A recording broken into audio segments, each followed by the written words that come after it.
এদের পক্ষে না বিপক্ষে? আমি জাতীয় সঙ্গীতের পক্ষে না, বর্তমানে এটার পরিবর্তন চাই। আমাদের দেশ পরিবর্তন হয়েছে, আমি এখন বর্তমানে জাতীয় সঙ্গীত পরিবর্তন চাই। জি, আমি চাই জাতীয় সঙ্গীত পরিবর্তন, ইসলামী গজল চাই। বাংলাদেশ আমাকে আল্লাহ যেন রহমত করে, কোরআন মতো আল্লাহ ফাঁকে বাংলাদেশটা চালান। আল্লাহ আপনার কোরআন দিয়ে আল্লাহ চালান, আল্লাহ সহ্য হয় না আমাকে। আপনি কি জাতীয় সঙ্গীত পরিবর্তনের পক্ষে না বিপক্ষে? বিপক্ষে। আপনি পরিবর্তন হোক এটা চান না?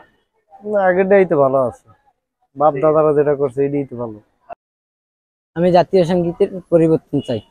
আমি চাই বাংলাদেশের জাতীয় সঙ্গীত পরিবর্তন হোক, কারণ এই জাতীয় সঙ্গীত অন্য দেশের একটি সঙ্গীতকে আমাদের দেশের জাতীয় সঙ্গীত বানানো হয়েছে। আমি চাই অতি দ্রুত এই জাতীয় সঙ্গীত পরিবর্তন হোক।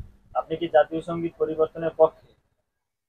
হ্যাঁ, আমি পক্ষে। ব্যক্তিগতভাবে মনে করি আমাদের বিদ্রোহী কবি কাজী নজরুল ইসলাম, তার যে বিখ্যাত কবিতা চল চল চল উর্দু ভবনে বাজে মাদল, এইটা যদি দেওয়া হয় তাই আমার মতে এটা ভালো হয় আর কি। জাতীয় সঙ্গীত পরিবর্তন হোক? হ্যাঁ, কেন চাও?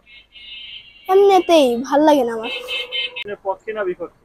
হ্যাঁ, পরিবর্তনের পক্ষে। জাতীয় সঙ্গীত পরিবর্তন হোক এটা চাও? হ্যাঁ, আমি চাই অতি দ্রুত যেন বাংলাদেশের জাতীয় সঙ্গীত পরিবর্তন হোক।